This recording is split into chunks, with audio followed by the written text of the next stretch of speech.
Has the expression, the customer is always right, sort of bothered you? Hi, this is Shannon Waller, and welcome to the Inside Strategic Coach podcast with Dan Sullivan. Dan, you have a completely different way of thinking about this particular topic, and you said something recently which really struck home with me, and I know it was relevant for you. It's something you've been thinking about for a while. And what you've decided that if it's the right audience, the audience is always right. Mm-hmm. Can you talk a little bit more about that?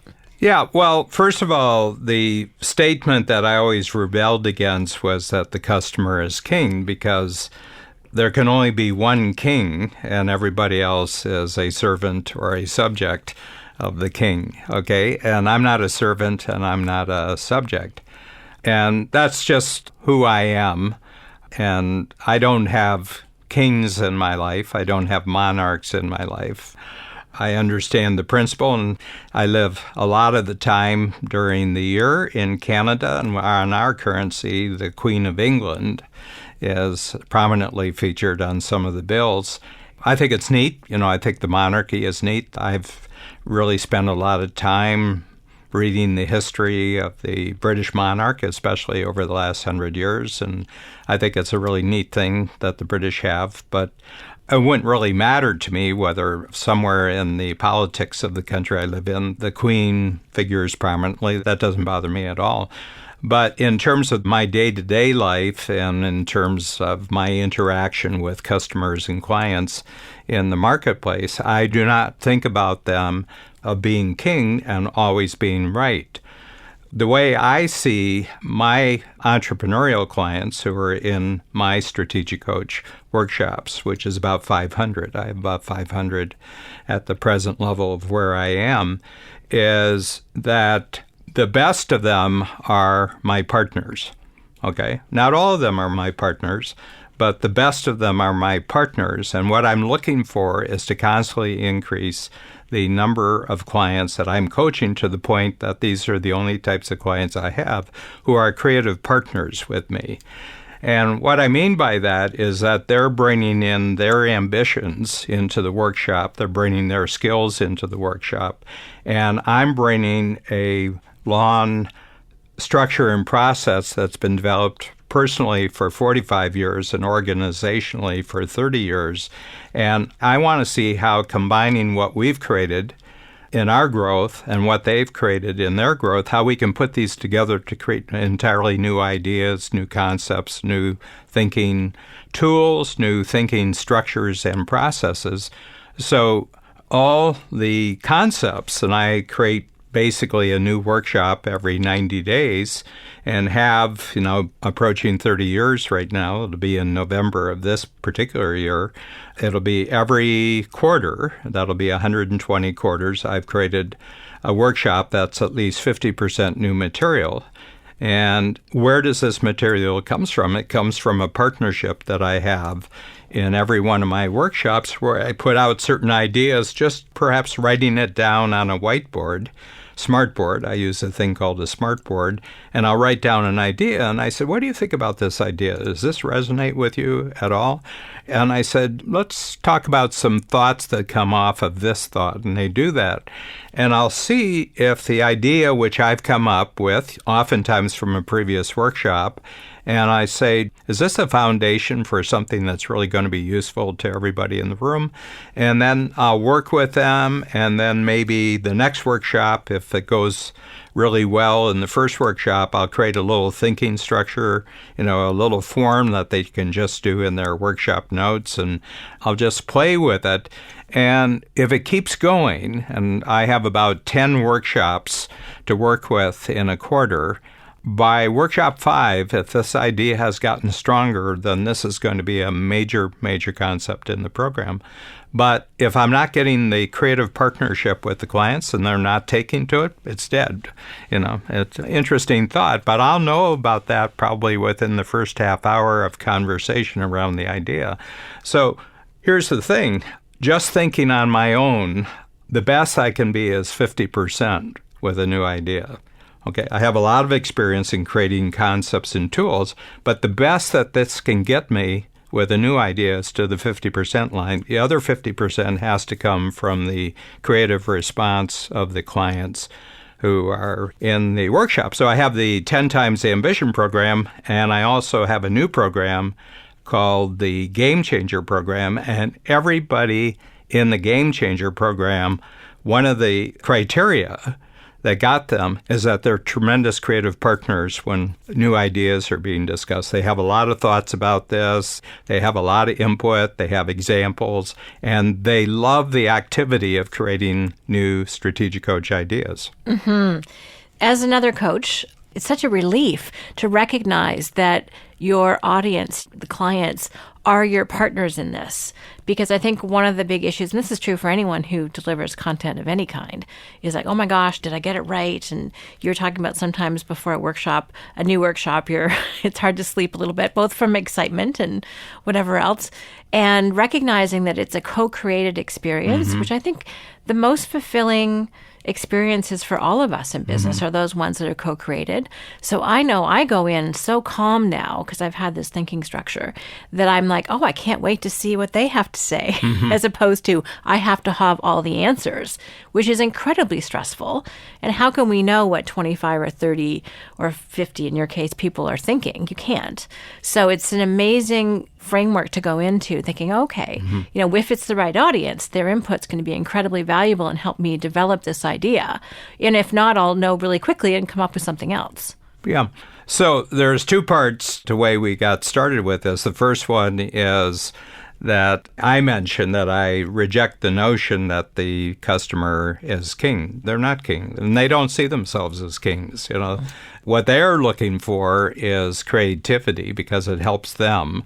And as they see me, how I create new concepts in their workshop, they more and more utilize their best customers and clients to create the ideas and the new structures, processes, in some cases products, in some cases services that they are developing inside of their own business. So I'm role modeling how they can be just perpetually and increasingly creative in their own entrepreneurial career. We're doing this in this workshop, but they have their own, in quotation, workshops.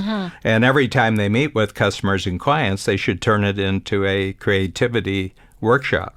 And hands down, if I get every one of our top entrepreneurs and strategic coach to identify who their favorite all-time customers and clients are, they all have this quality of being creative partners. Well, that's one of the points I want to really draw out here is it's the right audience is always right. And there's a big difference between the wrong audience, because we've all given presentations somewhere in our careers where it fell flat. You thought something was brilliant, and they didn't agree.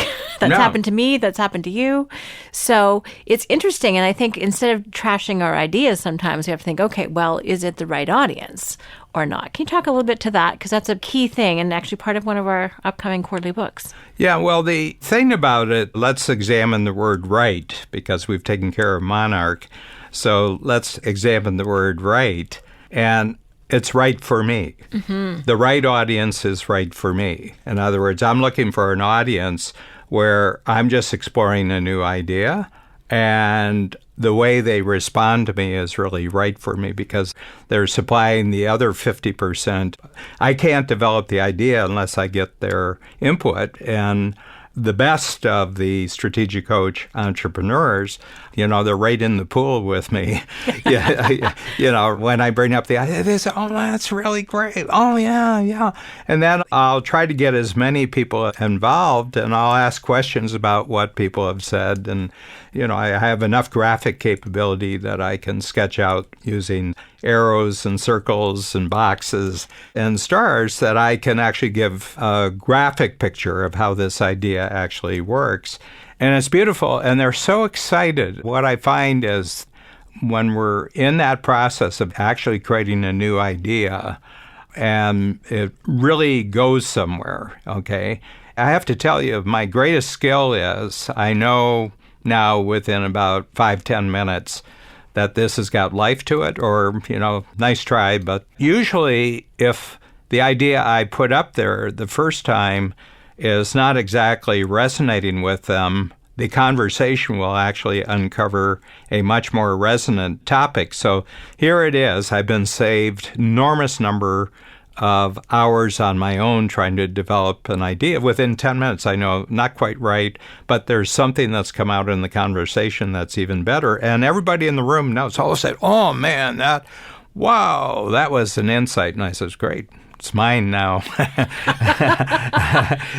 Which is such a different mindset than I have to have the idea. If they don't like it's got to be packaged perfectly. Right. And I have to do a lot of research on this. The only research I need is the people who would be in the position to buy it. Well, and one of your expressions for decades now has been always and only test on check writers. Yeah. That's where you want to get feedback from, because if they don't like it, kill it.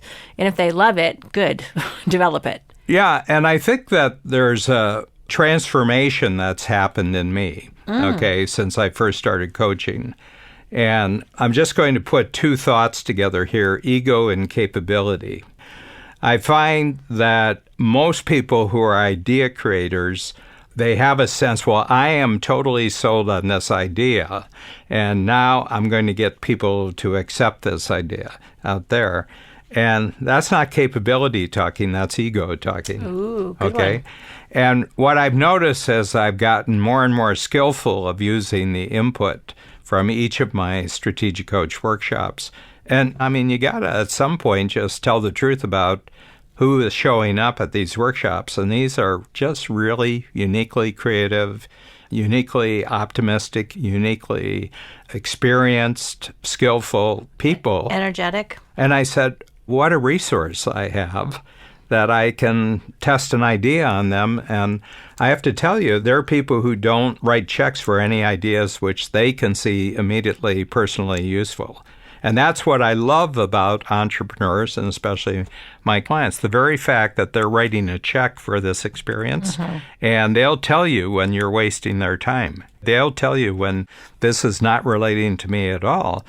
And to test your ideas on anyone who's not writing a check, it gives you no meaning. Is there anything real about this? And I've seen entrepreneurs who are so frustrated. They're very creative people, but they're very frustrated. But they want to test on everybody in the world that they know before they actually take it in and test it on somebody who could actually write a check. So their friends, their spouse, the team, their neighbors, the other people who hang out with them, their social network. They test the idea on all these people, and they get any amount of different kind of feedback, but none of it has to do with someone who says, this is such a good idea, and I can take this and I can use it during the next 90 days. And you just paid for this workshop. This idea just pays for this workshop. This pays for the fact that I've traveled. I'm using up 3 days to come and see you for 1 day. And I have to tell you, this new idea makes the whole trip worthwhile, makes the check I've written for the whole year. And I'm listening for that feedback. I say the most brilliant idea in the world, if nobody wants to pay for it, is a really bad idea. The idea that you think is a bad idea and people get excited about and write a check for it, that's a really good idea. I love it. Well, and again, it's willing to focus on the capability and the contribution rather than your ego about it that makes a difference. Dan, earlier today, you talked about another transformation that's happened with you out of this, and that was your ability to take a compliment. Can you talk about that? Because when people tell you, oh, that really made a difference, you're kind of willing to believe them now. Well, again, go back to the phrase, if it's the right audience, the audience is always right. In other words, I'm at a level now after 45 years of coaching myself and 30 years of our organization that gradually the entrepreneurs who are in my workshops are first-class individuals, okay? So any feedback I get from my strategic coach entrepreneurs is real stuff. And they say, I just want to tell you this has made a crucial difference. And I don't second guess anything they say. This is making a crucial difference. And I just take it fully. I had one guy who fought me. It's very, very interesting. And he'll know who I'm talking about when he listens to this. But for the first 4 or 5 years in the program, he just scowled, and sometimes he'd get up halfway through the morning, he'd disappear, and he'd come back halfway through the afternoon. And he said, I was so disgusted by the first 2 hours that he said, I decided to fly back home, but I couldn't get any flights that really worked. So I said, well, I paid for the workshop. I might as well go back and see if it got any better during the course of the day. And, you'd sit there like this. And the most resistant clients I've discovered in my workshops are the ones who are sitting closest in the back of the room to the door to leave. And I think other speakers probably have this experience that, you can tell the ones they're not buying in. But he stuck with it. And this has been about 10, 11 years now. And for about 3 years now, he makes sure he gets the seat that's closest to me. Okay, and we chat, and he wants to chat with me all through the day. When other people are working, he says, I just want to ask you a question about something. So he's just completely bought into what happens to him when he comes to his workshop. But one day he told me, he said, I just want to tell you something. The 3 most important people in my life are my wife, my child, my son, and you.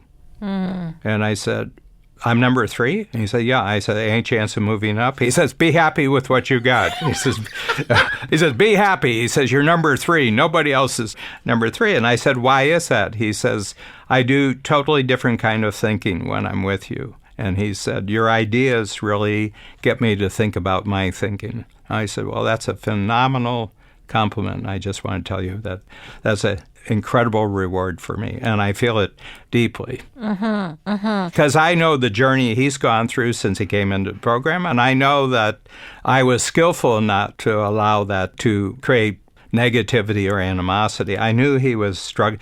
I mean, you don't keep coming back to something that you totally dislike for 5 years without some sort of transformation going on. Exactly. Since it's your check, it's your trip, it's your time. And I knew he was really struggling with some things, And I said, I'm just going to hold the space here, and he'll come by. But it's really interesting. That's fascinating. So, Dan, how can people take action on this idea that if it's the right audience, the audience is always right? What are some really practical things that people can do as soon as they finish listening today and put this into play? The easiest thing to do is write down your idea. If you're just meeting with one person who's actually one of your clients, and just write this idea down and leave enough room on the paper to write down their thoughts when it comes back, and say, I've got this idea and I just want to bounce it off you. This has a lot of meaning for me. I just wondered if it has the same kind of meaning for you. And they'll say, well, can you give me a little bit of context for where this idea came from? And they say, well, I can really see where you're going there. Yeah, that, not exactly this, but this reminds me of such and such. And I said, oh, that's really interesting. So I write their idea down here. And gradually, over about a half hour, an hour, I said, do you think this would be a concept that would work for other people? He said, well, I think you'd have to really clean it up. I think, you have to take it now and put it into some sort of process where I can write down my experience and then see the difference between what this thought would do and other things. But I said, do you mind if I go away and I actually clean this up and check it with you? And he said, oh, I'd love it. He said, I'd really love it. The second time we get back together, the idea has already worked in his mind. So he's actually taking the idea and he's actually working with it. And he comes back, he said, I'll tell you something. There's 3 things that I really thought of in relationship to your idea. And this is a partnership going on. Well, I love that. And I love the no ego part of it. I think that's very powerful. And it's interesting. The other part about this whole conversation to me is that we love contributing to the development of other people's ideas. When we get to be that sounding board, when we get to contribute our thinking, rather than having someone go back and spend hours and days and weeks and months and research and packaging, and if we don't love it, then it's our fault. To actually be part of that development process is incredibly rewarding. So I think one of my takeaways from this conversation is like people really enjoy the process of co-creation of ideas and processes and systems and deliverables. So the more we include our right fit audience in this, the better it will be, the higher the buy-in. Marketing people know this. And I think the more successful overall will be. And your creativity never has to end. This is a lifelong process. No, it gets stronger, and who you use as partners keeps getting bigger and better. They become quicker. They can, first of all, to a certain extent, the process of including them as partners actually trains them to be even better partners as you go along. And that immediately goes out into their world of how they're interacting with the clients and customers that they have. And, I just want to go back to that ego capability. The reason why people have huge egos when they introduce new ideas, because they know they don't have the capability to deal with the feedback if somebody sees it differently. Ooh. And so they try to overpower the situation, with research, with glitzy packaging. They try to overpower the situation. The reason is they're lacking total confidence that they can actually respond to feedback. The more you find out that responding to the feedback is the entire capability that you need, you don't need any ego. I love every second of that, Dan. Thank you. I'm excited for people to be clear about who the right fit audience is, and then to really take whatever feedback that is to help them better develop their ideas, to really appreciate how they're being useful and contributing to other people. I think this is a much higher elevated way of looking at our audiences. Thank you. Thank you, Shannon.